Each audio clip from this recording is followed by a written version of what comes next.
Hi. I know I'm in a coveted gap right after the excellent lunch, and if you had seconds, I know that you're going to be struggling to fight off that nap, but I'm in your camp, so if I doze off, somebody just prod. My name is Mark Hurd. I work in the ICS security group at, or ICS consulting group at Mandiant. I have if you read the bio, I've got a long misspent youth as a control system engineer in the chemical sector, and I can, I think, safely categorize myself as a recovering end user. But I've been in security a while, and I want to talk to you a little bit this afternoon, or it is this afternoon now, about getting into industrial control system security. There's quite a, and I appreciate those of you that have moved down front. There's still lots of seats. I know the gravity's turned up pretty high back there, but if you struggle through it, you can get down a little closer. There's a little bit of audience participation that we're going to engage in a moment, and that may be at least important to me. But the thing to emphasize, if you haven't already realized, is IT and information technology and operational technology, there's a lot of overlap, but they're not exactly the same thing. And if you're involved, if you work for a company and you're interested in enterprise-wide security, that's going to include the operational technology plant force stuff, but it isn't necessarily going to be all the same issues and going to run at the same pace as IT. They're not equivalent, nor are they equal substitutes for each other. By the way, as I understand, the slides for these presentations are going to be hosted by Iron Geek sometime real soon now. As far as getting copy of slides, I'm not sure what that mechanism is going to be. You can always reach out to me, and I can provide you some more detail with this. This deck's going to have some links and such in it that might be useful to you. I know the Mandiant guys have posted their information, and whereas the brain hurt in this session isn't going to be as high as it was in theirs, but getting access to the slides is still, we understand, as being interesting and useful to you. This is a link to a little video that Rockwell put together that's a retro encapsulator that is filled with enough jargon to fill several bingo cards, and it's kind of entertaining to watch. It's about a 2-minute video. It's really too big to embed and to play here, but I wanted to point you to that in the process. No, I don't have it embedded. We may double back and link up and play it, depending on how boring this session gets at the end. But if you've not seen it, again, it's a whole lot of jargon disguised with some hand waving and a sales pitch. So this is the audience participation part. What are you doing here? What would you like to get from this session?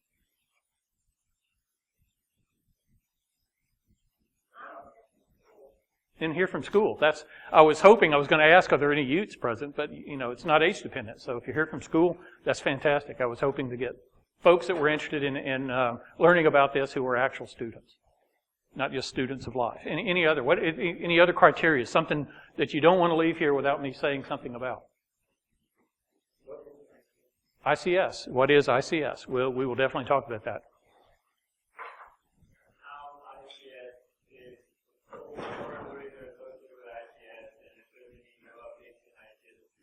Okay, and we'll talk about that in a trend pretty early. And just kind of emphasizing the need and why at least I see the need to have a conversation like this out in the open. Anything else? If something else occurs as you go along, let's go ahead and talk about that. And first of all, in talking about ICS, is kind of a broad term, and yeah, I could wax on for a while. And it's if you were from government a few years ago, the last decade, you would call it SCADA. If you were overseas, you'd call it SCADA.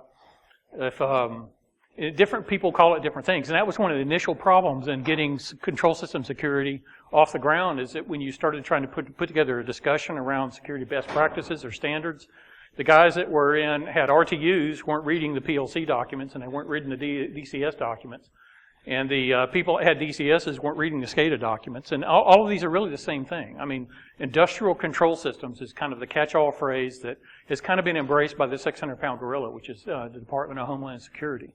And they've created a group in the late 2000s called the ICS JWG. Terrible acronym. Stands for Industrial Control Systems Joint Working Group.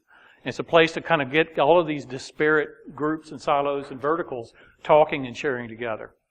And this phrase is kind of stuck. That it encompasses what you might call SCADA, PLC systems. It covers building automation systems, covers manufacturing control systems, or industrial automation and control systems. All those phrases basically are ICS. Okay, that help? Hurt? Okay, there's lots more acronyms here, and I'll try to be careful about that because there's a huge amount of acronym poisoning in this field. If you look at this trend, there's kind of a hockey stick type of effect here. You notice in the early, say before 2010, it's kind of relatively flat. But since 2010, there's a lot of activity in that. Why? Okay, magic word here. Stuxnet. Okay, can't have an ICS security talk without saying it at least once, right? And I said if we if this was a drinking game, this is where we get started big. So why Stuxnet? It showed up on the radar.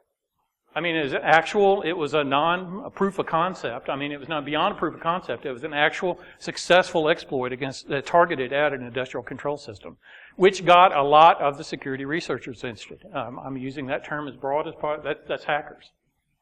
And so what used to be kind of side conversations at security conferences, or maybe even something that was at the end of a dead-end hallway, suddenly got moved up and got to be keynotes. And so you got a lot more security researchers interested in that. Security researchers start looking at things, and what do you know? They find stuff. So you see these bigger bars here are things that are actually discovered vulnerabilities, discovered and published vulnerabilities. They're actually exploits. The reddish color there, depending on your degree of color blindness. And then the green bar is the actual malware, the stuff that becomes targeted at industrial control systems, or at least where malware is put together as part of an industrial control systems attack. So we kind of have a lost decade of not a whole lot of progress and attention being put on it, and suddenly now this event occurs, this Stuxnet event, and there's a lot of gas being thrown in this process. Now, this is the really framing the problem that I'm here to try to address. Is that and think about the overlap in these two diagrams. Okay, the industrial control system humans. There are many people that are involved with the care and feeding and design, implementation, and so on and so forth, modification, upgrading of industrial control systems, engineers, technicians, operators. Lots of people in many companies all over the world are involved in industrial control systems. The number of security humans, and this is again based on a very unscientific study, by just looking at security-related listings in 2015 of people that say that they're involved as security professionals on LinkedIn, is about 189,000. So we got millions with 189,000 and a tiny little overlap. A tiny little overlap that basically points at saying that there's about 1,000 people that have been identified as industrial control system security professionals. Well, now we hear from the trolls. So the point being is the question is this 0.5% really adequate to protect the critical infrastructure? Really? And so that's the need to even to consider a topic like this is that I'd like to try to recruit you. I'd like to try to take your interest, your broad interest, even if you just came to find out what the acronym meant, to start with this broad interest and get you more interested in following up with the next steps and getting into industrial control system security. So let's consider the first side. Out of curiosity, how many people would describe yourselves in your current position as being involved with the plant floor, manufacturing operations, the operational technology side? Ooh, not many. Okay. Well, a few, a stalwart. Let's say theoretically that you were, though, and I'll walk you through what I think will be useful information and how to get started down the path of bringing more game in industrial control systems. Maybe you know somebody, maybe back where you work, who works with these folks, or acts as a consultant or as an integrator, or even from the vendor side, or you've got your brother-in-law, your neighbor works inside of this, and you would like to go back and seed them with some of this information, engage their interests, and help them get along. Or you just know somebody that's interested in this. I think this material will also be useful to you. Operational technology is not the same as industrial technology because it's a matter of priority. A lot of the same technologies are deployed. They're Windows and Linux PCs that are connected to systems of systems that do things that manufacture, to protect, or run interlocks. They establish some kind of automation functionality. And if you're already on the OT side, then you're already familiar with that process. You already got that in the bank. You already know about the safety culture inside of your company. You know how the plant and process works. You're used to using things like programmable logic controllers or remote terminal units. You're already used to those and how they're architected together. And you maybe have had some kind of exposure to some of the protocols and such that they use. You may even be familiar with things like NERC-CIP for the energy industry, or CFATs for the chemical sector, that are security standards that are used by those industries to help them improve their process control security posture. So you've already got that kind of stuff going for you, even if you aren't currently involved. But now's the opportunity for you to start learning some more about security. And rather than starting out specifically learning everything about process control security, there's some general security stuff to help you kind of think like a bad guy. Get past that, well, why would anybody want to do that kind of question? And start saying that, like with safety, you go through and you're inside of your plant culture with safety, you spend a lot of time in design and review saying, well, what could go wrong? What if I got the wrong material here, or this pipe leaked, or this busted, or this pump overheated? You consider what might go wrong. Well, from the security point of view, it's really the same event that we're talking about, but I'm thinking about somebody making it go wrong and using electronic means to be able to do that. So there's a huge amount of overlap. You already got the right sensibilities working in operations. You just need to start thinking like a bad guy. Get in touch with that inner vandal and thinking about how you can leverage that information to cause some harm. And you do that by basically trying to go and interface, learn, and talk to the folks that already know what it is that you want to know. Jason stole a lot of my thunder earlier today, and he talked about building these relationships. And the relationships are key here. You've got to find the people who know what it is that you want and develop relationships with them. Open up a channel of communication so that you can have an information exchange between you. It's going to be mutually beneficial.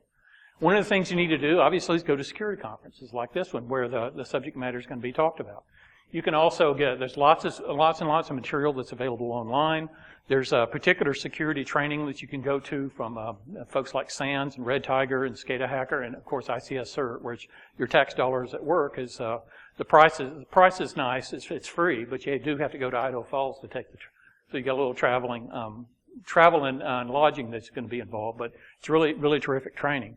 There's also some release. This Samurai STFU, which is a particular Linux distro that's designed like Backtrack with most of the commonly used tools that could be used to break into hardware and software at the control system level, as well as some of the best tools that would be taken from like a Backtrack CD, as well as some other things that were developed by the folks at Utilisec who put together this particular distribution. It's like a security testing function utility, I think what the acronym stands for. There are some other things in the Shodan.io websites that you can basically go to learn more about what some of the security issues are for the operational technology systems. But inside the companies you work for, that you already employ security experts. They're guys that already have passes like yours and go to the same workplace that you do, and go to the same meetings and the town halls and such that you do that are inside your company that are already security experts. So make friends with some of those guys. Find out who they are. Find out who the networking security folks are and learn what it is, some of what they do about configuring switches and firewalls. Learn about how security architecture works within your company by talking to the people that are just like you inside of your company and just trying to do a good job. And look out for your enterprise's interests. Of course, this may require developing some new skills and tastes. Like if you aren't already interested in caffeine, you may have to develop an interest in caffeine. Another thing that you can do is create an ICS lab. And a lot of times, the cartoon here illustrates, you can do anything you want as long as you don't have to buy any hardware and software. But probably inside of your company, you've got enough spare parts laying around for your industrial control systems that you can configure most of a lab with just the spare parts that you got that are lying around in boxes. I mean, if somebody needs this part, they're going to come there and they're going to take the power supply off your lab. But in the meantime, you can use it as part of your lab. And so just using a few of these spare parts that you've got and being creative, you might have to go to your vendor and broker them to donate an HMI license or something and sign an agreement that says you won't use it for production, but you'll just use it inside of a lab environment. But with a little bit of creativity, you can set up your own lab on site.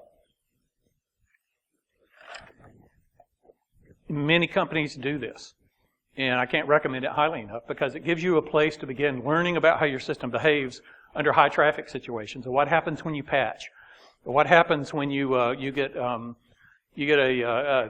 kind of program that you want to introduce and it's going to soak up a lot of CPU. How the operator console is going to behave. You find out in kind of a benign environment instead of your live production environment. It's one of the things with ICS inside of your plant manufacturing areas. Live production is king. I mean, they'll run with malware so long as they're continuing to make class 1 product. And they don't want to take the interruption, even to take the malware off the system, if they're making production product or if it's a critical portion in production. The availability of that system ends up having a lot more impact to them than the other security components. And that's something that you have to take special care when you're learning about security. Is never work on live equipment without permission. And that's general good security practice. As a security professional, you never work on somebody else's system without explicit permission. That's just being upfront, professional, and ethical. Now, if they've hired you to pen test it, they want you to break into it. That's different. You've negotiated. You're doing it with their permission, but don't use anything that you learned as a security professional against a system that you don't have explicit permission to do that with. Just a general rule. So Stuxnet happened.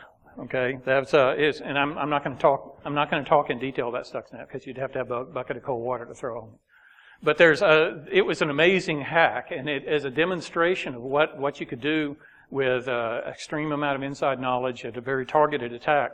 Stuxnet certainly demonstrated that, and demonstrated it in a big way. So beyond the proof of concept for your operation, what's your Stuxnet? Okay, think about, and again, this is like you put your inner vandal hat on and step back a little bit and said, if somebody knew what I knew about my process, how my process works, or how my system is architected, what could they make go wrong? If somebody had my prints, they had my operational procedures, they had access to the information that I've got, what could they make? So what? What would be the consequences of that? You might think, well, it's too complicated. I got some process engineer on staff that had to design this, and nobody understands how it works except him, except for the fact that it's all mapped out in the control system. All of his knowledge about how the process works got pumped into a configuration of programming inside of the control system. It's all in there. And so if someone had access to that and stole the process files and had them available and time on their hands, what would they be able to discover? Also, through some of your testing on a lab, you might actually find and discover a vulnerability that you can publish and go to your vendor with to get remediated and get fame and glory and such that might be associated with publishing a vulnerability if that kind of thing scratches your itch. But the idea is the whole hacker mindset, to really understand something have to work, you do have to spend some time maybe breaking it and understanding how to not only take it apart and then put it back together again. And of course at Mandiant we like to promote finding evil at each and every opportunity we get the opportunity. There's this idea of red team, the attack, and the blue team, to defend. Learn what the language of these two environments are and how they interact together. There's Metasploits. It's all kind of they hide knowledge in books, and that's exactly the scenario that we're talking about here. When it may be frustrating that I came to listen to you to tell me how to do this, and I'm going to tell you to read books. But the fact of the matter is that they hide a lot of knowledge in books, and what you can learn about Metasploit, what you can learn about Showdown, what you can learn about things like fuzzing and snort and such. There's lots of stuff that's written up about that, whether it's published digitally or published in the old school dead tree versions. Finding and locating some of these books and adding them to your library and studying them is going to be time well spent. Yes. I've heard of a few of them, as it turns out. Some of them are.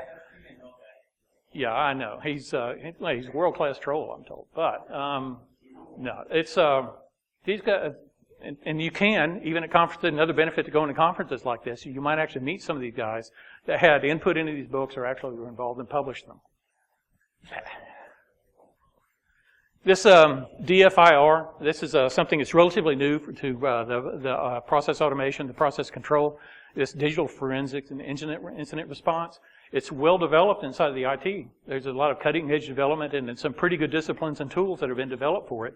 It's still pretty new for the ICS side. There's not a lot of folks that are prepared to do that. And what happens when you discover that someone has impacted, you got an intrusion on a process automation system? That's going to present a new bunch of challenges to how your company is going to handle that. That if it really pays off to do your homework and think about it before then, as opposed to finding out afterwards.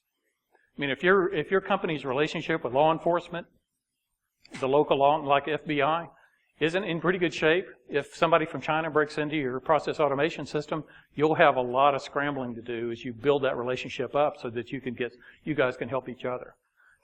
Doing that before the incident occurs is huge. Mere words cannot describe.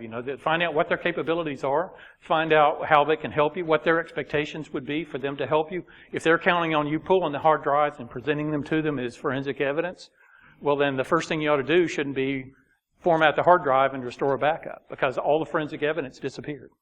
Yes, sir.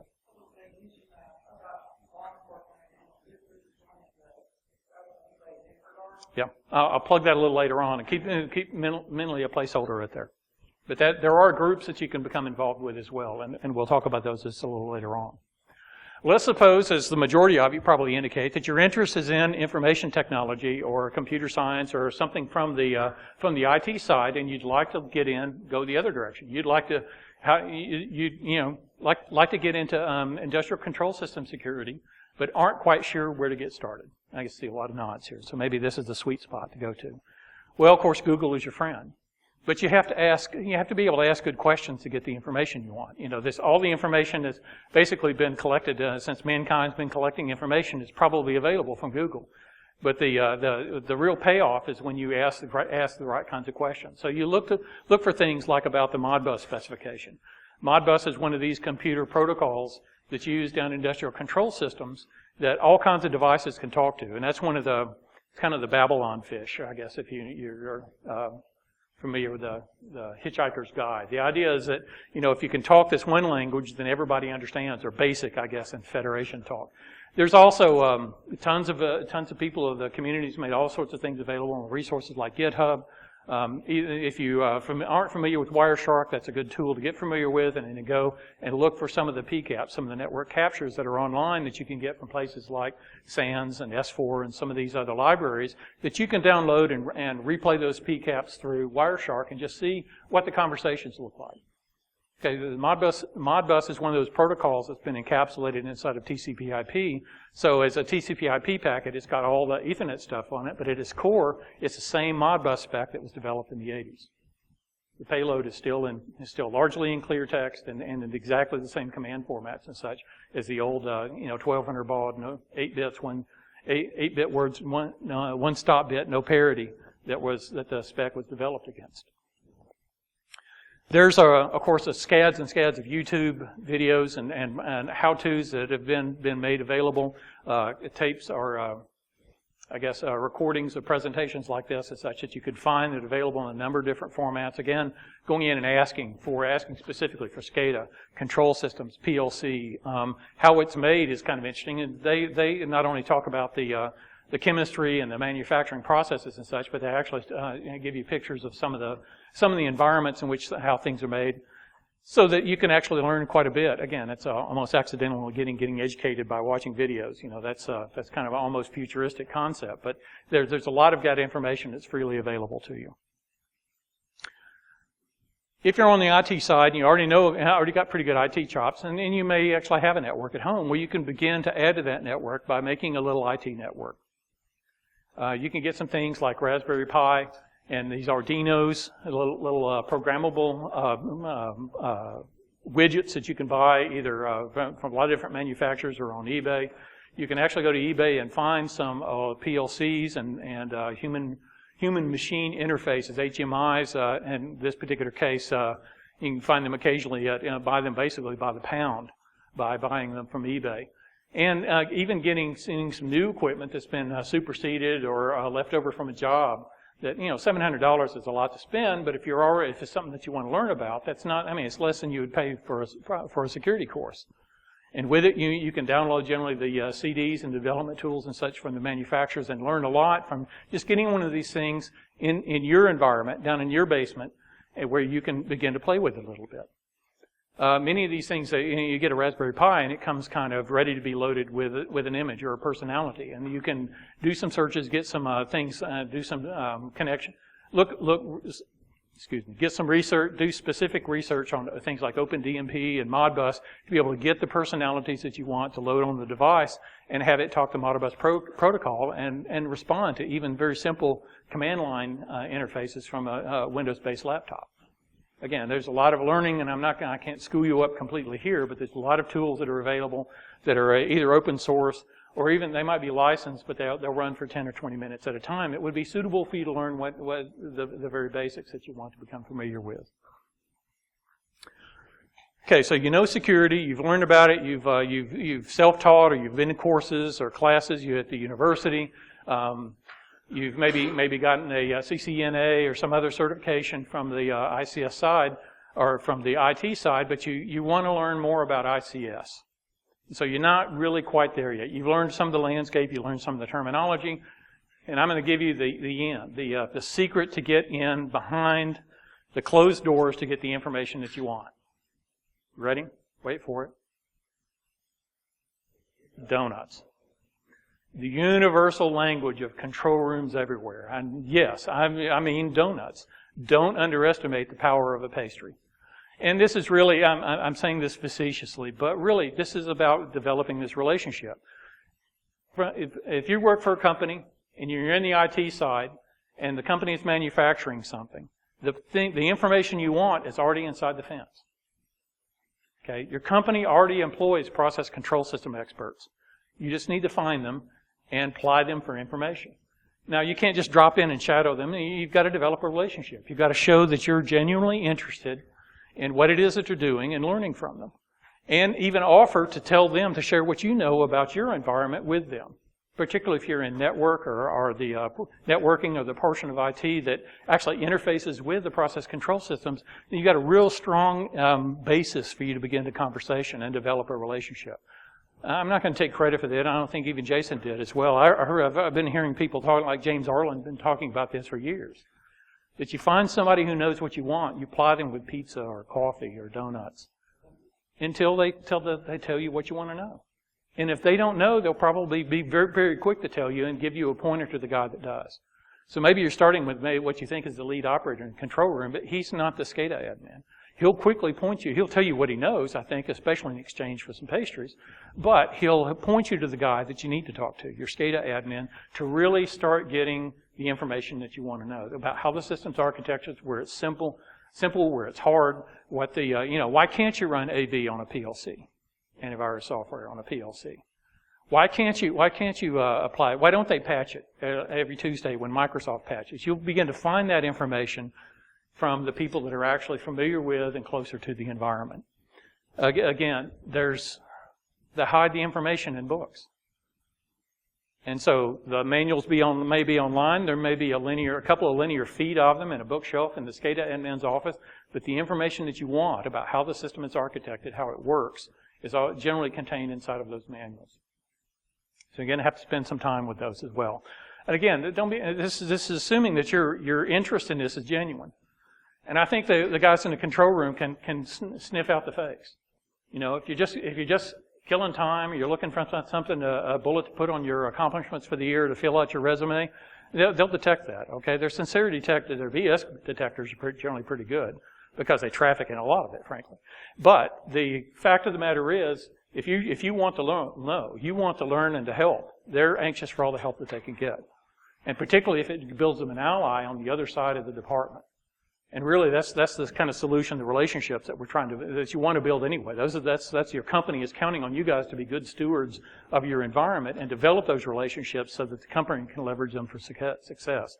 That's really big picture company motto. Go to your conference rooms and such, and see the stuff that's on the walls inside the conference room about your mission statements and the personality of the company. All of this stuff builds into that. And so your building into this is really, really something your company is really interested in. Another tip is that don't go down to Walmart or go to the company supply and get a fresh hard hat and try to take into the control room, because that again kind of stands out. Here's a noob. Here's somebody that doesn't get out into the plant very often. So if they give you a brand spanking new hard hat with a company logo on it and stuff, you might want to take it out the parking lot and kick it around a little bit and put a little wear and tear on it just to show that you're somebody that's lived through a few things. I don't recommend getting actual incidents. You don't want to go out and stand and have people drop stuff on your hard hat. Interesting, we went on an engagement recently, and one of the guys from the red team was charged. They were going to a place where we got to have hard toe shoes and got to have hard hats. So we went to the Lowe's and got a hard hat, but he just bought the shell. He didn't get the harness inside. So the shell was kind of flopping around on his head and says, how does this thing stay on? Am I missing a strap? So yeah, those kind of things, that's not the kind of impression that you want to pass. You want to get the actual fully working PPE, and if you scuff it up a little bit, that won't hurt you at all. Any questions about any of this so far? I've kind of slogged through this because I was thinking we'd get more questions toward the end. Lots of smiles, nods. Yeah? Okay. Later. Okay. Dumb looks are still free. What are some of the resources that you can get to? And we've talked about some of them thus far, but there are some things that you can do electronically. There's a SCADASEC email list that you can get to at Infracritical. That's again, it may be like drinking from a fire hose initially, but you can, as you begin to get those emails, if you just go ahead and catalog them, and then you can search them inside of your email client to pick out the juicy stuff that you want to know. If you want to know what Heartbleed or specifically about Rockwell PLCs, that you can with that information there that you gathered from this mailing list and the discussions that are on it, you can go out and mine that for more juicy stuff later on. A lot of ICS focused security conferences. And they vary. These are the ones. These are not. You notice that there's not RSA or some of the DEF CON and Black Hat. Although there is some ICS content in those conferences now. Those aren't really about ICS. These conferences are all focused on industrial control systems, and in varying degree, the varying degrees of technical. To get started with, I'm going to have to recommend, and it sounds crazy, but the government is here to help you. ICS JWG, the DHS effort, it's free, it's accessible. There's a lot of people that's the first conference that they attend, and it's a way to kind of learn the landscape, learn the community, find out what some of the topics are. There's technical stuff, but there's then some 101 type topics as well. The S4 conference is much more tuned to the propeller head. The 4 S's stand for SCADA Scientific Security Summit. And it's a place where there's a lot of research that's shared, a lot of stuff that's more of a deep dive technically, as well as more policy and general information as well. SANS ICS Summit is a good it's a different cross section than some of these others. It's got a lot to recommend it, but it's also fairly expensive. But it is if your company has already embraced the SANS offerings, this may be a good place to go. 4.6 is in Europe. That's kind of a stretch, but it's a relatively new conference. It has great buzz around it. EnergySec is a nonprofit that is focused on the energy sector. The SEC stands for security, though not sector. But it's focused on the energy sector, but it has a lot of great content. It's more of a grassroots and informal, terrific community. A good place to be able to go. And then there's some that are like the oil and gas security summits, and some that are sponsored like by Joe Weiss, the so-called WeissCon, that now has a more official sponsor. It's held in the fall in Atlanta. So there's lots of conferences that are available to you, and these are good places to learn, good places to get engaged with the community. And so don't just plan on going and soaking up. Going and plan on participating, asking questions. Finding good speakers and asking them questions in the hallway. The hallway track is usually almost worth leaving the house for by itself. So this is a great place to learn more about what you'd like to do. Information sharing. This information sharing and analysis committees are very big, and the information sharing and analysis organizations differ in that the ISACs are pretty well directed at a particular vertical, like water or energy or chemicals. The organizations are going to be much broader. As a matter of fact, they're going to be organized more like around legal, accounting, integrators, so on. So they're broader in their functionality, but they are focused. The idea of the ICS ISAC, the Industrial Control Systems ISAC, was set up a few years ago, and it's operated by Chris Blask.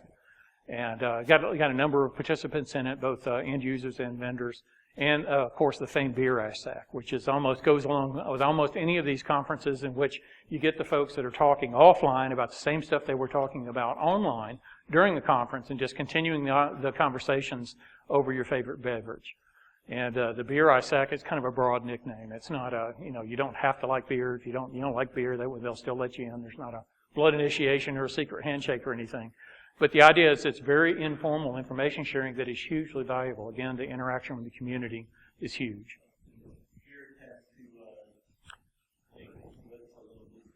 Sometimes. That, and frankly, the gossip and backbiting can be savage, but you just got to take that. That's part of any healthy community. I was going to say, our community maybe is a little more trolly, but because we maybe care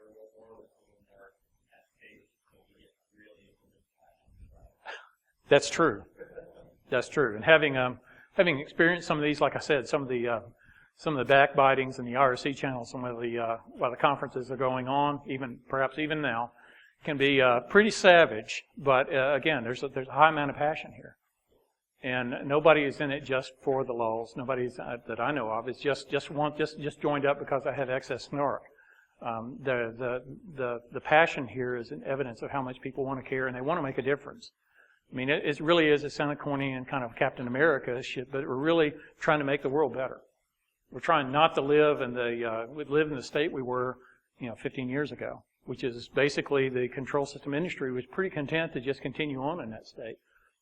And without the intervention of this community, arguably we wouldn't see the progress that we've got now. And I'll point you to that. Is that what's changed? You say IT and OT are different, and OT moves slower than IT. In 2016, you can buy securable gear. 2005, you couldn't. It was insecure by design. It was broken when you got it. And you had to go to extraordinary measures to get it to a level of security that you could live with. In 2016, you can buy securable gear. And that didn't happen accidentally. We didn't back into that. Microsoft didn't make that happen, although Microsoft is big and is in use in a lot of these systems that use critical infrastructure protection equipment. SANS didn't make it happen. The government didn't make it happen. The community made it happen. It's people drawing attention to this, and the companies that were willing to say, we don't want to continue. When that's old and busted. When we use that kind of equipment configured in that way, we got owned. Okay, the new hotness is we don't want that to happen again. I don't want that to happen on my watch. And that kind of motion got us to the state, at least now that we can say that we can, for the motivated buyer, you can buy securable gear. And a lot of that happened by grassroots type stuff. Some of it with the government hand, some of it by industry and regulation. Compliance was a driver. It got to face facts. It was. And it is. But we wouldn't have gotten here, I think, without the community responding in this fashion. I mentioned some books. These are some books that are specifically focused on industrial control system security. And again, if you want to try to copy this down, take a picture, that's fine. But I'll certainly provide all this information to you if you'll reach out to me. If it's not legible on the presentations, I don't know how that's going to set up. The Countdown to Zero Day. Anybody read that? Kim Zetter wrote this book. It's at least it's focused on Stuxnet. If you want to know more about Stuxnet, it's a really good tome. There's a lot about Stuxnet that's been published in dossiers by people like Symantec. Ralph Langner has published a lot of material on it. Probably knows as much as anybody about Stuxnet, and even some of the alpha, some of the earlier versions that his firm has done research on. So it's not all of these things are they're certainly ICS security related, but they're not all how-to or textbooks type things that are been published. There's also some that are coming that will be out fairly shortly. This Handbook of SCADA Control Systems, second edition, Hacking Exposed, the industrial control system focus of it. That's coming real soon too. There's also a lot of intelligence resources. If you aren't connected up with ICS CERT, this is an area that you're interested in. Getting connected up with ICS CERT, it's something that you can't just visit the website. You're going to have to actually apply and get granted access through a portal. But getting access to something like that gets you access to the vulnerability bulletins as they're published and some of the remediations that have been taking place. That's certainly worthwhile. ISAC portals, again, you've got to join the ISAC. You've got to be accepted by the ISAC and be prepared. You may be turned down if you aren't actually a member of that particular vertical that the ISAC is servicing. They want to be particular about the people that they share the information with because they don't want people that frankly aren't qualified or aren't really interested in helping to have access as much information to the folks that are truly engaged and rolled up and are dedicated toward improving their company and their operation security posture by providing and subscribing the information here. Sir. iSight Partners is now a part of Mandiant, now part of FireEye technically. iSight is an intelligence firm that published, or rather consumed a company called Critical Intelligence that was ICS-specific intel. So they went out and they bought this ICS-specific intel company to include as part of their offerings, and then FireEye included them as part of FireEye's offerings.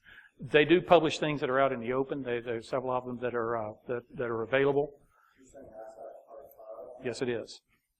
And its company is focused on doing threat intelligence. They do training and some other things too, but they're focused on basically leveraging threat intelligence to better protection.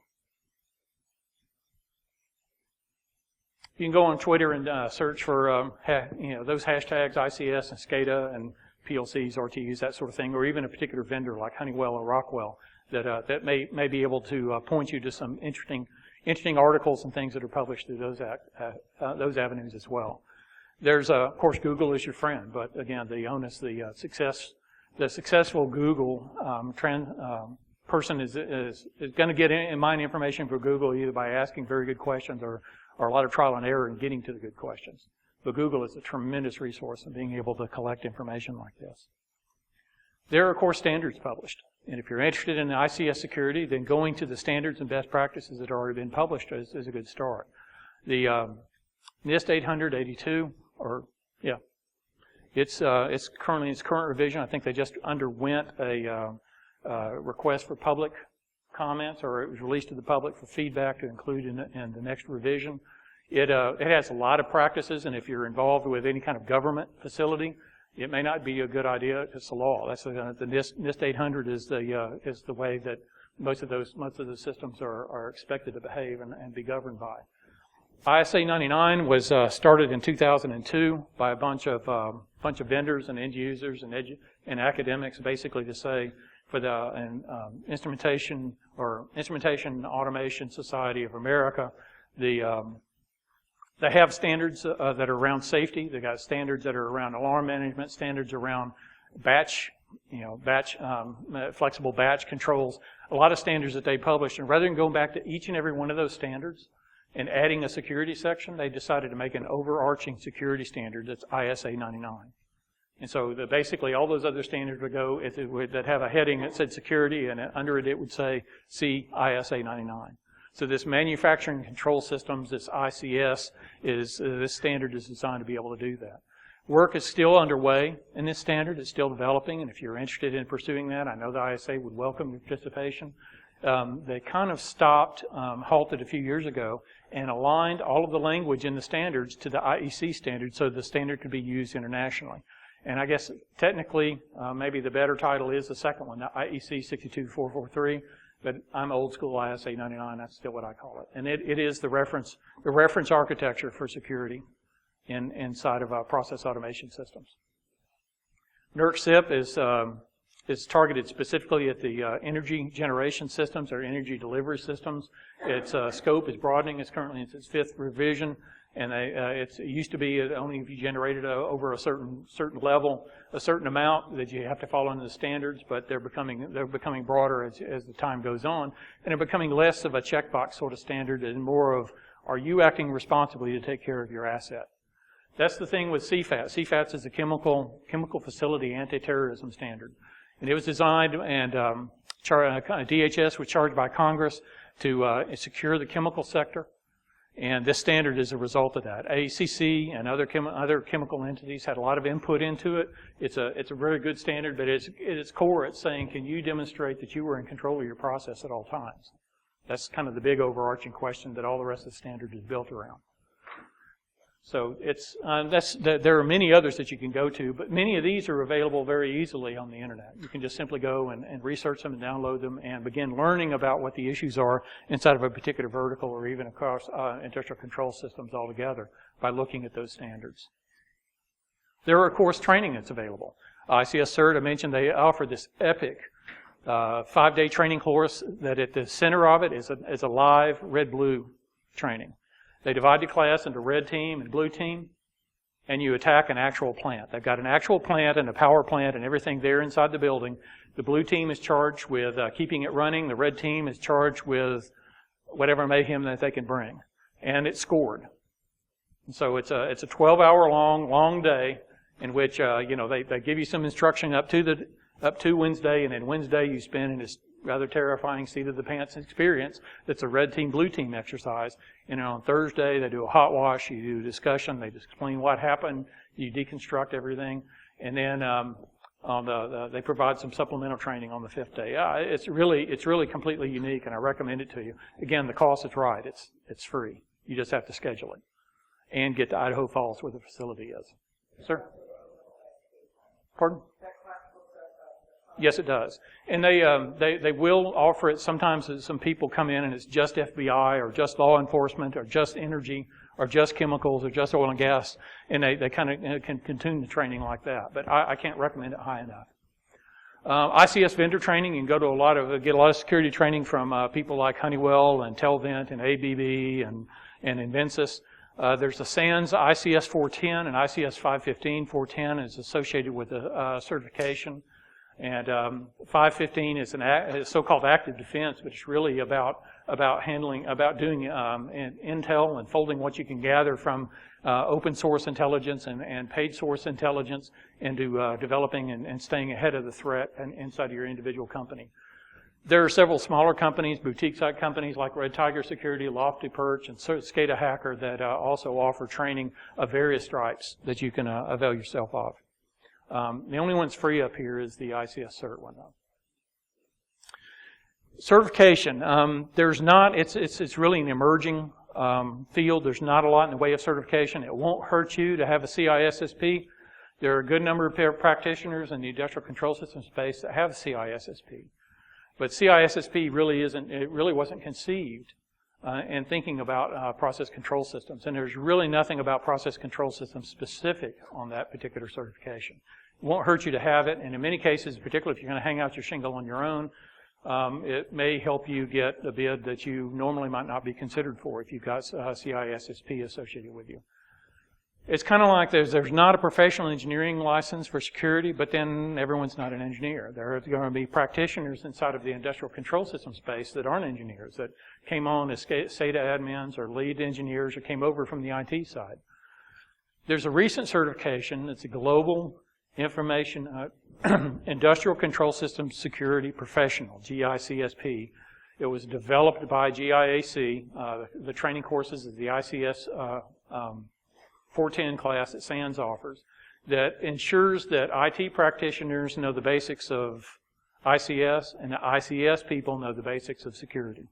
It's a noble effort. It's constantly being refined. And it doesn't say this person is an expert, but it says that they're minimally qualified to work on your systems.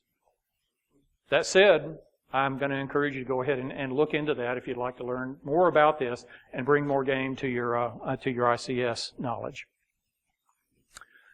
So here's, again, the obligatory screen of links that talk about some of the things that we've talked about here, about some of the government standards, some of the training sites. That there's an excellent library at SCADA Hacker, Joe Langle puts together.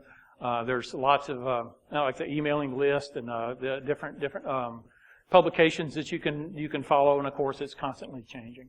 But this list of links may be a good starting point. So. Still here. Sir? So, when you're involved in prevention engagement for ICS, right, a lot of it does penetration testing. So, if you're testing applications, you can always spin up a copy of the application and your testing network. You have to be a little more careful, or maybe they can shade you off with some energy and advantage. And then the stakes are pretty high in ICS. Yes, they are. What are the rules of engagement? How do you scope something like that? I mean, how can you possibly test a production factory where processes are actually occurring without literally killing someone? Good question. What are the rules of engagement around that? And they will vary for every engagement. A lot of times they won't, the assessment ends up you don't do an actual pen test on the system. You do the pen test to prove that you can get access to the system. Okay? And that doesn't mean that when you get access, you're going to run Nessus or an Nmap against 65,000 TCP ports. Okay, you just prove you get a shell, you get a command prompt on the system from external, and that's all you've got to get is a screenshot showing that you could get that far. Because I don't want to impact the system. Occasionally we get the opportunity of going in and doing a penetration test on a line that's down. Okay, you got maybe a generation plant with 4 units, and that unit is down for servicing. The ICS is still live though. And they go in and they say, okay, you've got a very specific target here. If you can get here, what can you tell me? What could you exfiltrate? Okay, just to be able to do that, and it has to be orchestrated very, very carefully. Like you said, the rules of engagement have to be laid out very carefully. And even with companies that come in and do a pen test where there's an ICS somewhere in the operation, generally the IT department's gone up and said, this range of IP addresses, don't even bother. Okay, don't tell me that you can get there. Or, maybe that's all they want to know, is that can you even see these IP addresses? And that's all that they're allowed to do. The companies that don't do that sometimes get a nasty surprise from the pen tester. It said, yeah, I got the tunneled in, I found a default account, we're off to the races. And yeah, you get something happening that you don't want to have happen. It's very, very rare that you're going to work on a live system. Working on a live system that's inert, or got a portion of the process that's down, maybe there's a plant-wide shutdown for pressure vessel inspection or something. But even then, they probably got interlocks running and other important things that they're doing that of supporting the shutdown operations that don't want you to brick the system or to take it down or to reboot it. If they've got a lab, I mentioned about getting a lab. This is another nice thing. If you got a lab environment, then yeah, let them run amok. And let them bring their laptops in and do the torture test and the ping of death and all that stuff in your lab. That's another good reason to have a lab, is that you can get a more thorough test of the environment. Now, of course, the challenge is the lab isn't a full-scale system, and it doesn't have all the controllers and all the HMIs and all the activity, all the alarms that are going on because it's not making product. It's a tiny subset, but you can still learn a lot from that particular pen test. I like what you're thinking. Yeah, the stakes are high, and you don't want to run. I mean, the stories are rife. There's all kinds of stuff about medical systems inside of hospitals and process control systems that fell prey to an Nmap scam. Just simply because the networks, these devices were never counting on talking to somebody 65,000 times in the briefest amount of time. They just weren't built for that. Nobody ever intended they would do that. And another dirty little secret while we're talking about these networks, these ICS networks, even though they may run on a gigabit Ethernet or something like that, at their heart, they're still these little protocols. And they're based on a network that has made some basic assumptions that everyone on this network belongs, and no one who doesn't belong will ever be connected to this network. And these protocols like Modbus and such go back to the days of 8 bits, 1 stop bit, no parity, 9600 baud, all clear text. Okay, their packets are still just like that. And you've got to be careful about those environments and not break those assumptions, because they're just not prepared to take that kind of traffic. So, yes, sir.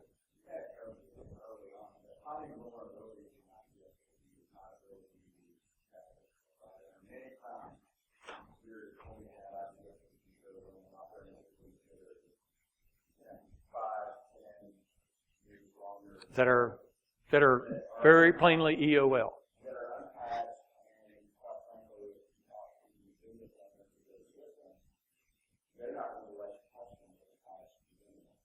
But that's all true. There are some places, and the problem is the patching is really hard. It's a hard proposition, all right? Because even the people that patch will have to concede they've incurred more downtime from patching than they did from the malware. They've had one configure attack on their system, though, and that'll change that statistic forever. Because if you've not patched your system since 2009, configure is every bit the threat to you right now as it was in 2009.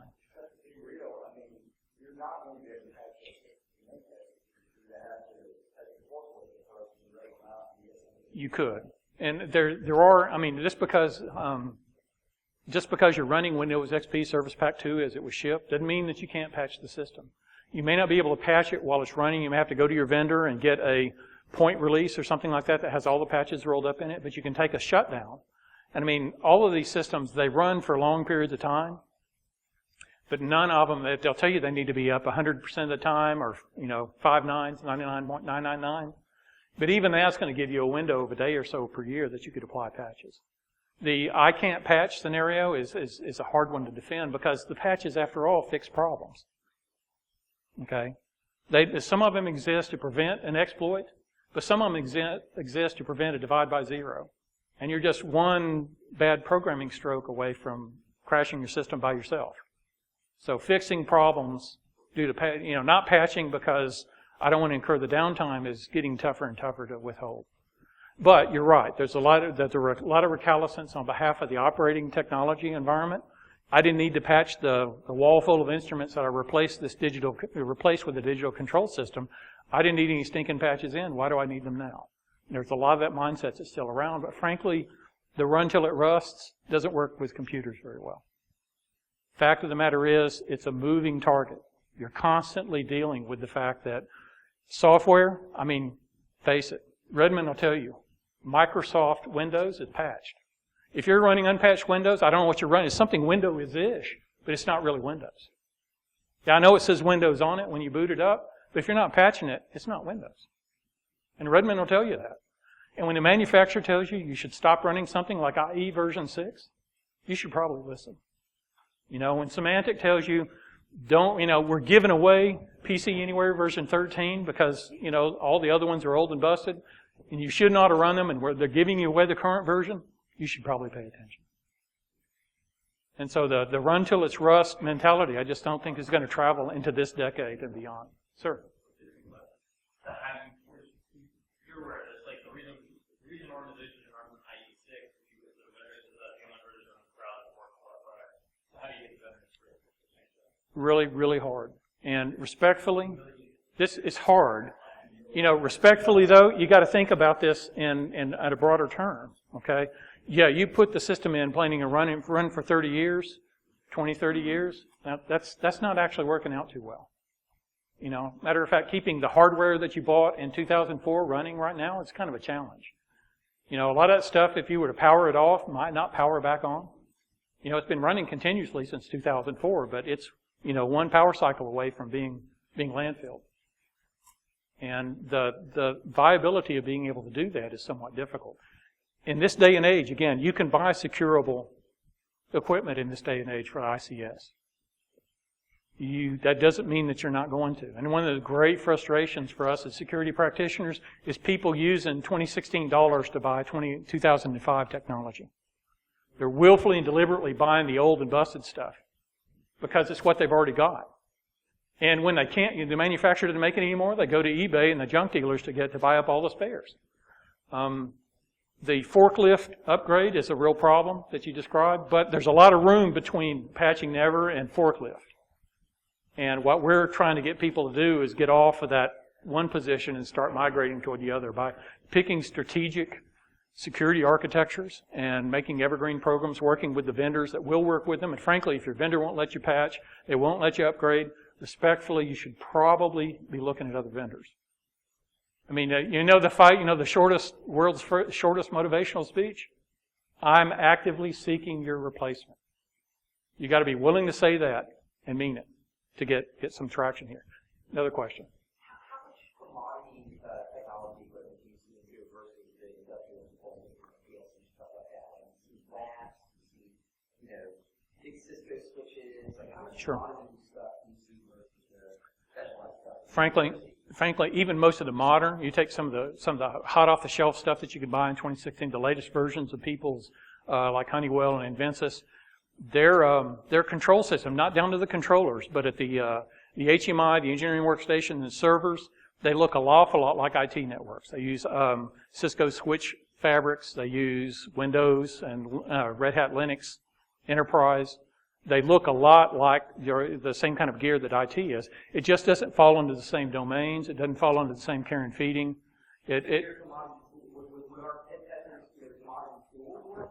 Absolutely. With care. But yes, you don't need, and again, that just gets you down, to the top layers of the control system, not down to the controllers. You get down into layer 1, what we think about where the controllers are, and layer 0, where the instrumentation and field buses are. Those tools don't work there at all. They're not protocol aware. They're not the equipment's not designed for the environment. There's one last slide that I'll leave you with is basically if you got the bug and you want to do this, if you're inside of OT, this gives you maybe some action points, things that you could do basically when you get home next week, and then in 3 months, and then within 6 months is an action plan as to how you might put some wheels on your desires and move them forward. And I've got the hook out, but I'll take one more question.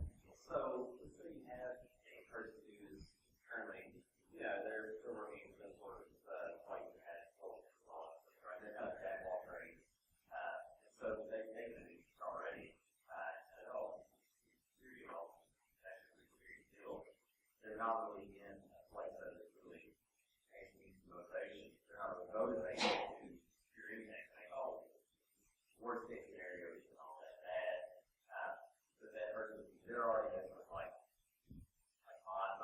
grow and stuff like that. So they're really interested. They have a lab at home. They do everything. So the traditional security barrier for like an industry is getting your foot in the door security. Now they are engineers aware. They're not a security practitioner. You want to be, but there's no cert to do this. So that fills out and you get your foot in the door someplace. Well, there is a cert now. Like I said, the GICSP is a cert that may be useful to them, and that's really in finding out who in the next 3 months, find out who inside that organization was responsible for securing ICS. If there was an intrusion, if the ICS went down because of conflict or something like that, whose phone's going to ring? And finding those people who are responsible inside the organization would be the next conversation I would advise this guy to have, or gal. Like he's trying to move into security, so he wants to be like a he's not very interesting, but he's like getting into the door to security. He already Sure. has knowledge, but both sides. But how does he actually get in the door? Who all is doing this other than obviously him? The same things you do that if you're an IT guy trying to get into security, you just apply to it. So things like I'm going to analyze a firmware that happens to be simple. I'm going to write in that script, that happens to be for a long supporting documentation, like all parts of security, very well documented, right? Go write a message question that says, this is a PLC and stop all. Right? There are little things you can do from a practitioner standpoint to get in the door. Without that, are like side projects, right? Not that I already have the job in order to do this. But let's say you've already done that, like you're writing a row analyzer and everything like that, like you're really interested. But it's like, how do you actually, like, who all is hiring for ICS? It's the same. It's the same company, like maybe 5 or 6 or 10 companies all trying to hire. So, I work for Lockheed. I'm always trying to recruit. Always trying to recruit me. So But there's lots of room. That this guy, that someone that's interested, that's particularly taken some of the motivation, got some of the, like a GICSP or some other certification, or went to one of these classes, went to a Red Tiger security class or Lofty Perch class or even the DHS class on their own. Can I add that bullet? That's help recognition too. But going to like the ICS-JWG and learning who to interact with, learning this community. These guys down here that came in to heckle me. The community helps you a lot. No. No, they were very well behaved. Have a donut. security conference list that I put out, and look at who all the sponsors are. All the people are hiring on that, and they can't still Yeah. rotating, chairs. So you may not be the guy. You may not be the guy. You're not the guy. But if you know somebody that's a guy, yeah, by all means, let's have some conversations because and they got the hook out. I hate it. I'm here for the rest of the day. I'll talk about this to whatever links that you want to. Thank you very, very much.